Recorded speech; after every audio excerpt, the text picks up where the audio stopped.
Waalaikumsalam warahmatullahi wabarakatuh. Alhamdulillahirabbil alamin. Saudara yang kami hormati, alhamdulillah pada kesempatan pagi menjelang siang ini kita masih bisa melaksanakan aktivitas kita perkuliahan mata kuliah pendidikan agama Islam. Pertemuan kali ini kita akan membahas keimanan dan ketakwaan terhadap Allah Subhanahu wa taala.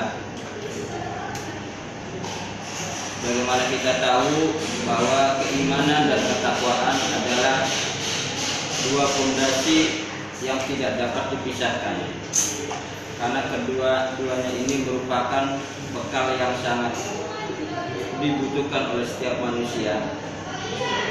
Iman tanpa takwa ibarat manusia telanjang. Takwa tanpa iman juga ibarat manusia tanpa jasad. Bagaimana hal ini diucapkan oleh statement Rasulullah bahwa al-imanu quryanu wa libasut taqwa, bahwa iman itu adalah telanjang dan pakaiannya adalah ketakwaan. Ini mempunyai arti bahwa iman dan takwa atau keimanan dan ketakwaan dua hal yang sangat fundamental dan tidak dapat dipisahkan.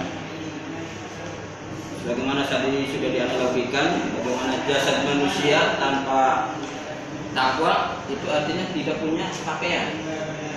Juga takwa tanpa iman tidak punya jasad. Bagaimana orang kalau berjalan tidak punya pakaian, atau ada pakaian berjalan tanpa jasad, tentu bisa kau kan? Itu konsep iman itu sendiri seperti apa? Bahwa dalam hadis yang diriwayatkan oleh Ibnu Majah, yang namanya iman adalah abdun bil qalb wa iqrarun bil lisan wa amalun bil arkan.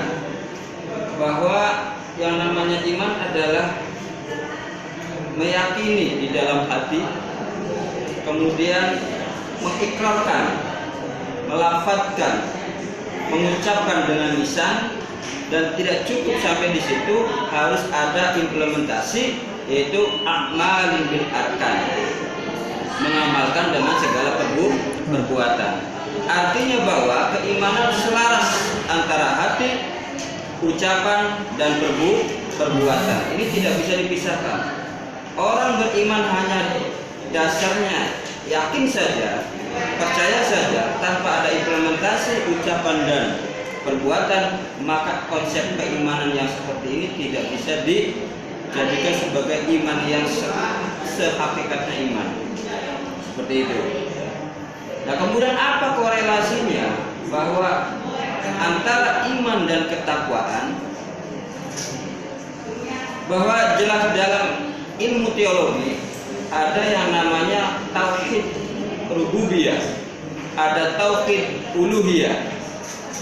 Kita kenal dengan tauhid ilahiyah, ada tauhid rusuliyah. Takwa itu sendiri apa? Imtithalu awamirillah wajtinabun nawahi. Menjalankan apa yang sudah diperintahkan oleh Allah dan menjauhi segala larangan yang sudah dilarang oleh Allah. Ini adalah konsep ketakwaan. Artinya bahwa orang mengatakan beriman tanpa dibarengi dengan ketakwaan, maka imannya tidak bisa dianggap sebagai iman yang sebenarnya. Tadi dalam arti keimanan harus ada implementasi, harus ada bukti berupa perbuatan yang disebut dengan amaliyah. Lebih konkret, ibadah terhadap Allah Subhanahu wa taala. Nah, inilah ya, bahwa korelasi antara keimanan dan ketakwaan kepada Allah ini harus betul-betul berjalan selaras. Tadi sudah digambarkan, iman ibarat jasad, takwa ibarat pakaian. Iman ibarat jasad dan takwa sebagai pakaiannya, kalau tidak bersamaan maka tidak bisa dijadikan sebagai sesuatu yang sempurna. Jasad yang merupakan keimanan tanpa pakaian kemudian berjalan, bagaimana rasanya ketika dilihat? Begitu juga sebaliknya, bagaimana ketakwaan yang merupakan pakaian tanpa jasad tidak juga bisa dikatakan sebagai manusia yang normal. Maka korelasi yang sangat sempurna ketika keimanan, ketakwaan kepada Allah Subhanahu wa taala berjalan selaras. Inilah sepenting apakah ketakwaan terhadap keimanan atau keimanan terhadap ketakwaan. Dua-duanya merupakan dua fondasi yang harus ada pada diri manusia. Baik, ya, ini sebagai pengantar dari mata kuliah hari ini terkait dengan materi keimanan dan ketakwaan kepada Allah Subhanahu wa taala. Nanti kita lanjut pada kegiatan setelah. Sekian, assalamualaikum warahmatullahi wabarakatuh. Waalaikumsalam.